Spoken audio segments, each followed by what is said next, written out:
네, 오늘은 웃음이 주제입니다. 자, 그러면 11편 개요부터 보겠습니다. 지난번 10편 기억나시나요? 10편? 10편이 아니고 10번째 편. 거기에 보면 이 환자가 새롭게 중년 부부와 사귀죠. 그런데 이제 환자가 그들의 매력에 빠져버립니다. 근데 그들의 특징은 뭐냐면 일단 부유하고 굉장히 부자였던 것 같아요. 똑똑하고 그랬던 사람인데 문제는 뭐냐면 종교 회의론자에다가 근데 신앙에 배치되는 가치관을 많이 가졌다라는 거예요. 물론 이 환자는 이 중년 부부의 생각에 동조는 하지 않는데 어렵게 사귄 그들의 어떤 화려한 모습에 이렇게 동화되고 싶은 마음이 가득했던 것 같아요. 그리고 이제 이 점을 워무드가 스크류테이프와 협력해서 잘 이용하고 있습니다. 자, 근데 11편으로 들어가면 이제 개요 2번입니다. 자, 환자는 그 세 친구 중년 부부뿐만 아니라 이 중년 부부가 소개해준 주변 사람까지 만나고 있어요. 그런데 참 표현이 기가 막힙니다. 어떻게 표현을 하냐면 스크루테이프가 볼 때 그들은 범법자는 아니나 아버지 집을 향해 여기서 아버지는 누굴까요? 사탄이죠. 사탄의 집을 향해 천천히 다가가고 있는 이들이래요. 근데 오히려 이 스크루테이프 입장에서는 범법자보다 이런 사람들이 더 좋다. 뭐 이런 식으로 얘기를 해요. 뭐 곱씹어 볼 만한 내용인 것 같아요. 범죄자는 아니지만 아버지 집을 향해 천천히 다가가고 있는 이들, 그들과 지금 이 환자가 점점 더 친해지고 있습니다.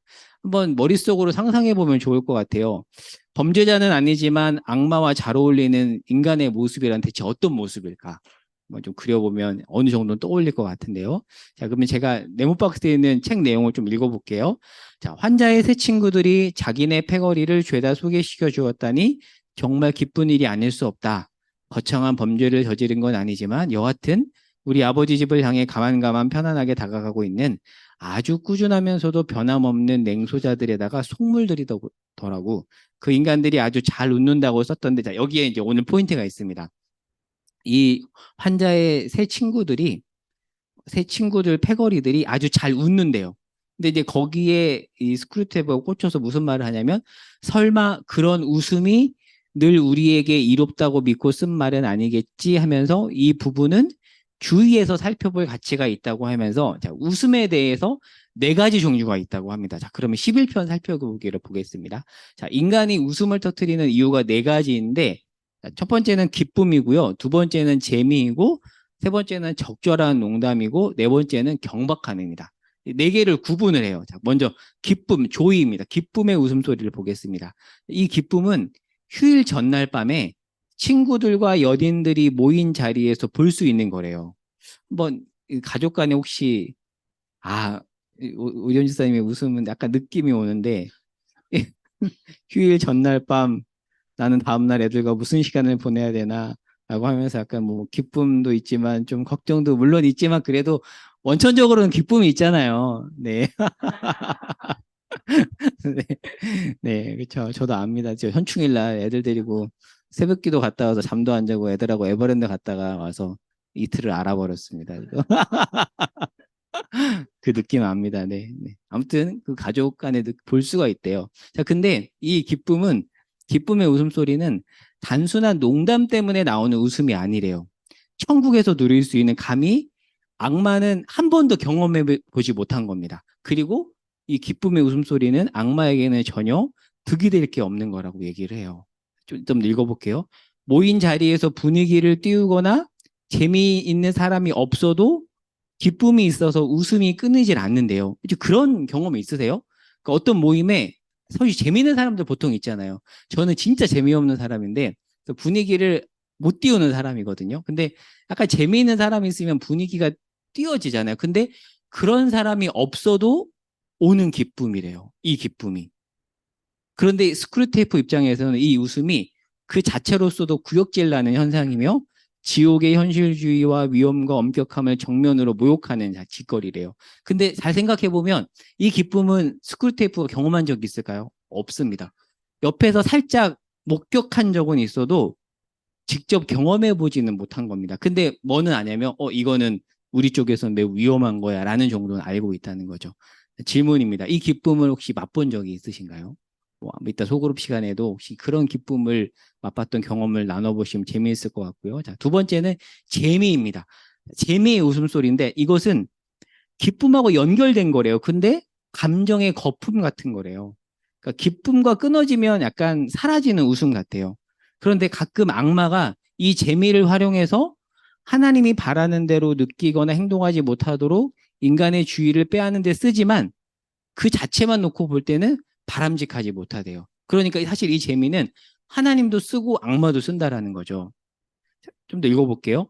자비나 용기의 덕목을 발산할 때 재미를 느끼면 더 분발할 수 있죠. 그렇죠. 혹시 그랬던 적 있으세요? 예를 길을 가다가 저도 예전에 그런 적 있어요. 그 길거리에서 노숙자 그 노숙자 잡지 뭐죠? 빅이슈.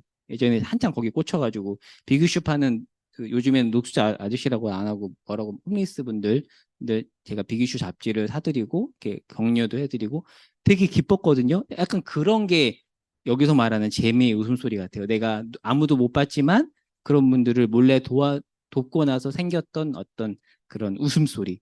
그게 바로 재미와 연결된 것 같아요. 근데 반면 본질을 호도하는데 악마가 또 쓸 수 있다는 거죠. G페이지 가볼게요. 생각해보기인데 하나님의 뜻에 순종할 때 재미를 느껴본 적이 있으신가요? 이건 전자일 거고요. 교회 모임에서 재미만 추구하느라 중요한 본질을 놓칠 때가 약간 후자에 해당되는 것 같습니다. 약간 중립적인 겁니다. 재미는. 자, 근데 세 번째가 적절한 농담입니다. 조크라고 되어 있는데 일단 78, 이 책, 제가 가지고 있는 이 소책 78, 이 작은 책자 78페이지 내용은 너무 이해하기가 어려워서 일단 결론 부분을 볼게요. 자, 이 적절한 농담이 뭔지를 한번 보겠습니다. 자, 수치심을 파괴하는데 농담보다 더 훌륭한 수단은 없지. 자기가 지불해야 할 것을 단순히 남에게 미루는 사람은 치사한 인간이 되지만 졸지에 당한 친구들을 놀리면서 농담으로 자신의 성공을 으스대는 사람은 재미있는 녀석이 된다고. 단순히 비겁하다는 건 수치스러운 일이야. 하지만 우습게 괴상하고 과장하고 괴상한 몸짓을 해가며 으스대면 비겁함도 재미거리로 둔갑시킬 수가 있지. 잔인성도 마찬가지다.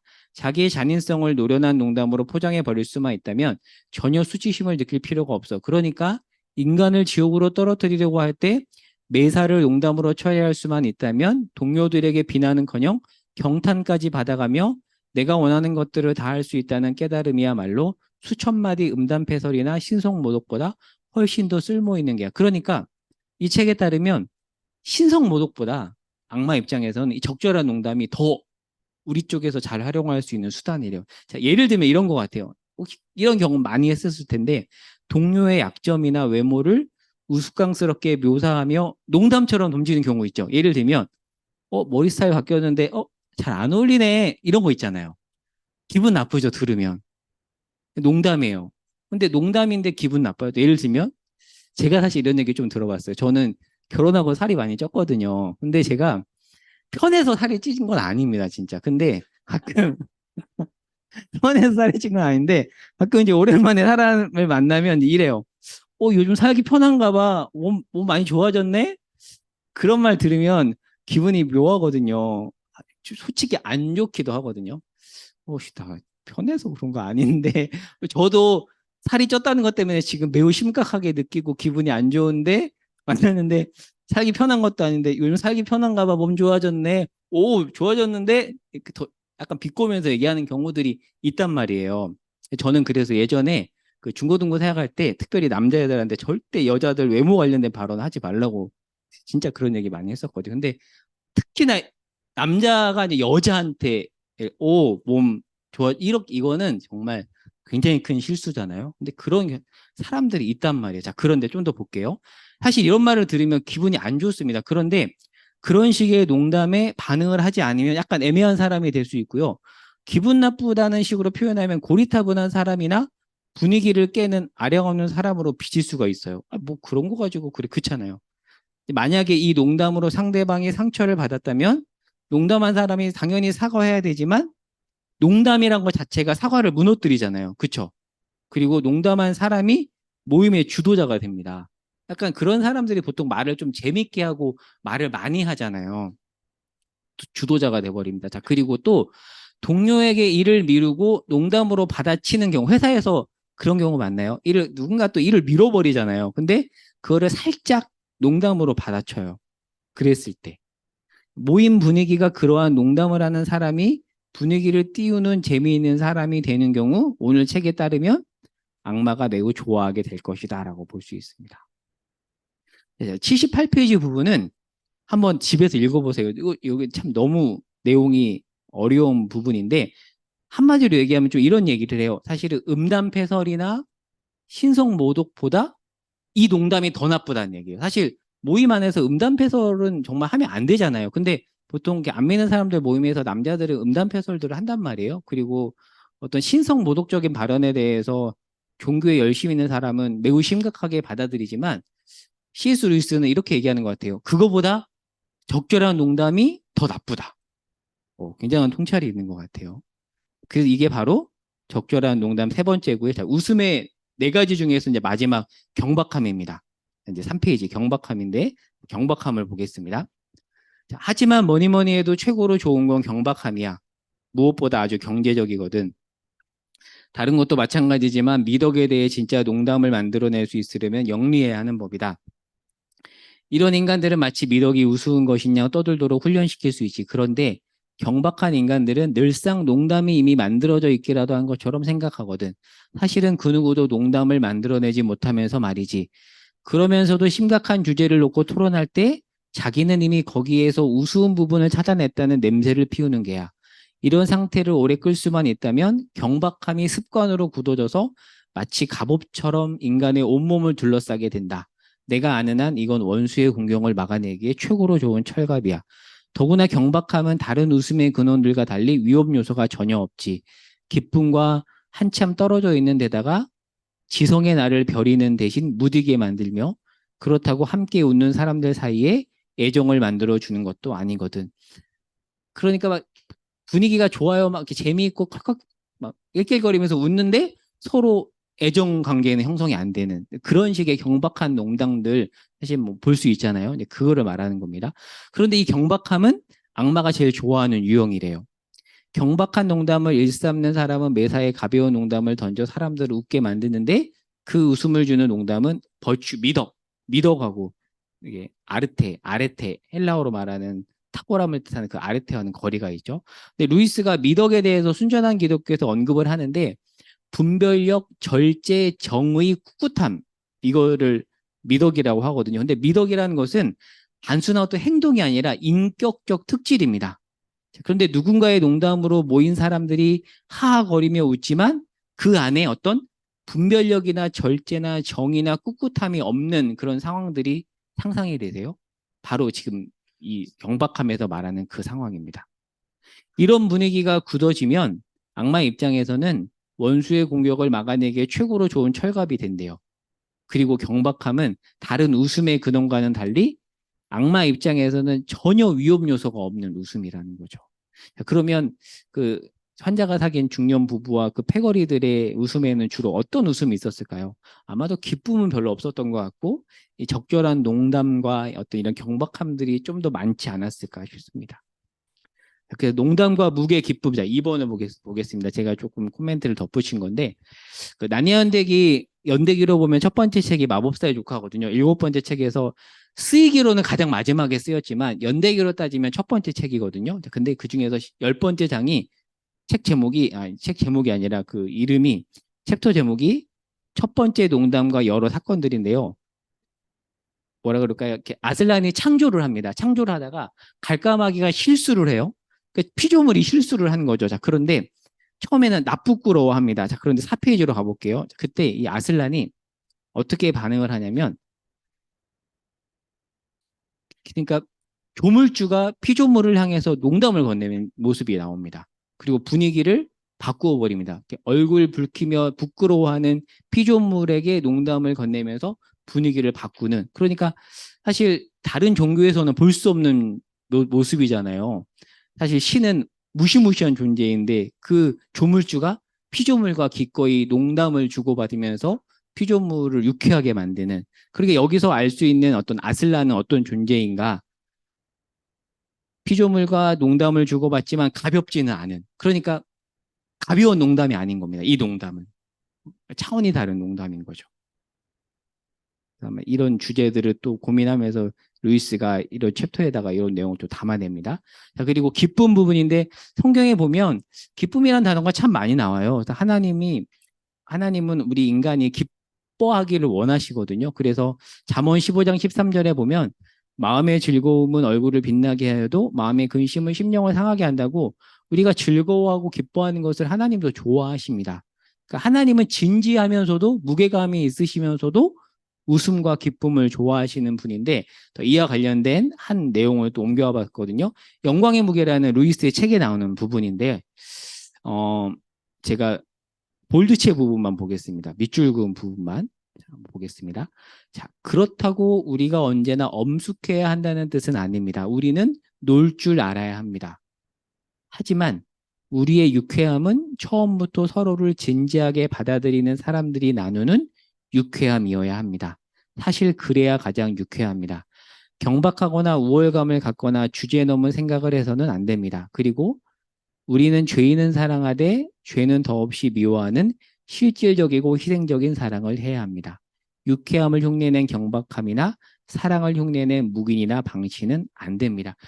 사실 양극단인 것 같아요. 너무 엄숙한 것도 하나의 양극단이고 그렇다고 엄숙함 없이 너무 가벼운 것도 한 극단인 것 같고 이 사이에 균형이 필요한데 여기서는 우리가 엄숙도 해야 되지만 유쾌하기도 해야 되고 그런데 그 유쾌함은 어떤 유쾌함이냐면 경박한 유쾌함이 아니라는 거죠. 그래서 이제 밑에 부분 코멘트 단 걸 보겠습니다. 소위 잘 웃기는 사람이 없어도 하나님이 주시는 참된 기쁨을 맛보았다면 공동체 안에서 기쁨을 만끽할 수 있다. 제가 제 얘기를 잠깐 해볼게요. 제가 신학을 하기 전에 선교단체에서 풀타임 청소년 사역 간사를 한 3년을 했었어요.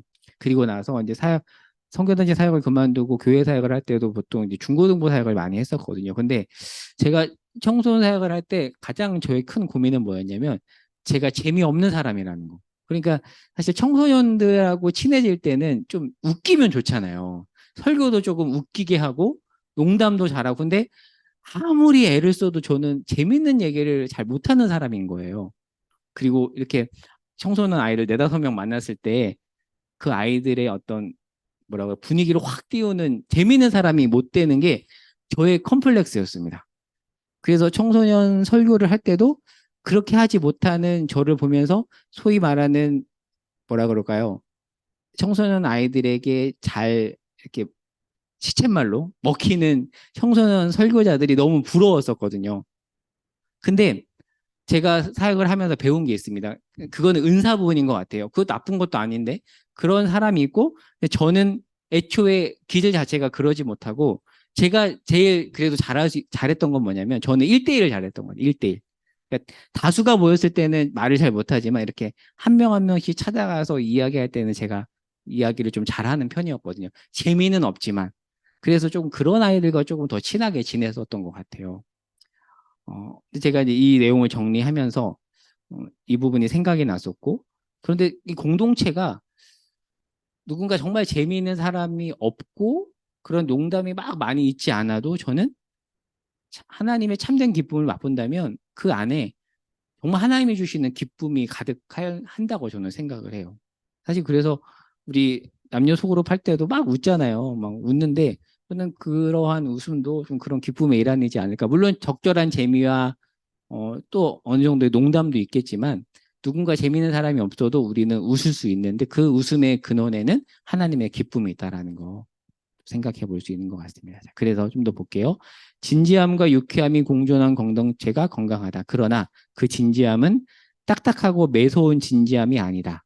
유쾌함도 가벼운 유쾌함이 아니다.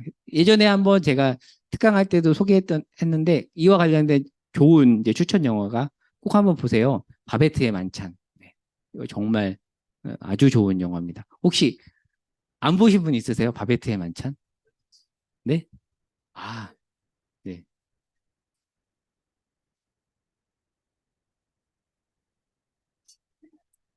바베트의 만찬은 원래 소설이거든요.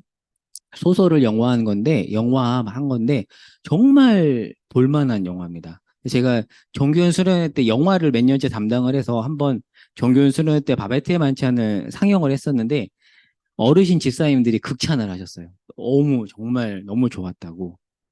루터파 덴마크 루터파 마을이 배경이에요. 근데 굉장히 신앙이 진지하거든요. 에나사님 보신 거죠? 아, 네, 네.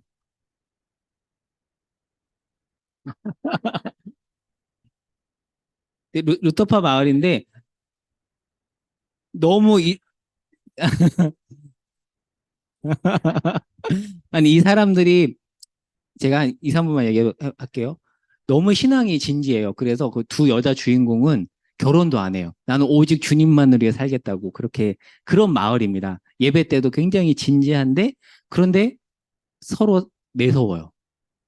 예배 때 딴짓하는 사람들 막 째려보고 매서워요. 근데 그 마을에 누가 오냐면 바베트라는 프랑스 요리사가 와요.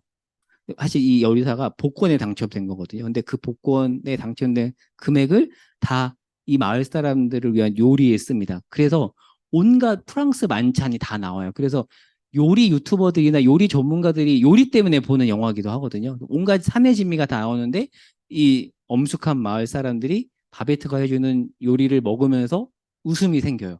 마을 분위기가 바뀌어집니다. 그래서 어떤 통찰이 있냐면 하나님 나라는 진지하면서도 유쾌하다. 근데 그 유쾌함은 가벼운 유쾌함이 아니다. 네, 그런 걸 담은 영화가 바베트의 만찬인데 네, 꼭 한번 네, 보시기를 네, 찬양합니다. 네, 네. 이게 요리 때문에도 보는 사람들이 있어요. 거북이 요리도 나오고요. 근데 온갖 맛있는 요리들이 다 나옵니다. 되게 웃겨요. 그 엄숙하고 째려보는 사람들이 바베트가 해주는 요리를 먹고 표정이 바뀌고 마을 분위기가 좋아져요. 네, 그런 게 나옵니다. 그래서 이제 마무리를 하고 나눈 질문 세 가지 넣어봤습니다. 첫 번째는 상처 주는 말을 하고 농담으로 무마했을 때 어떤 느낌이 드는지, 자, 그러한 농담은 루이스가 말한 네 가지 중에서 어디에 해당되는지 한번 이야기해 보고요. 자, 두 번째는 단순한 어떤 웃김이 아니라 뭐 참된 기쁨이나 재미를 누려본 경험이 있다면 네, 좋을 것 같고요. 나눠보시면 좋을 것 같고, 세 번째는 우리 공동체와 가정 안에 서로를 진지하게 받아들이는 사람들이 나누는 유쾌함이 있도록 같이 또, 또 기도하면 좋을 것 같습니다. 오늘은 여기까지 하고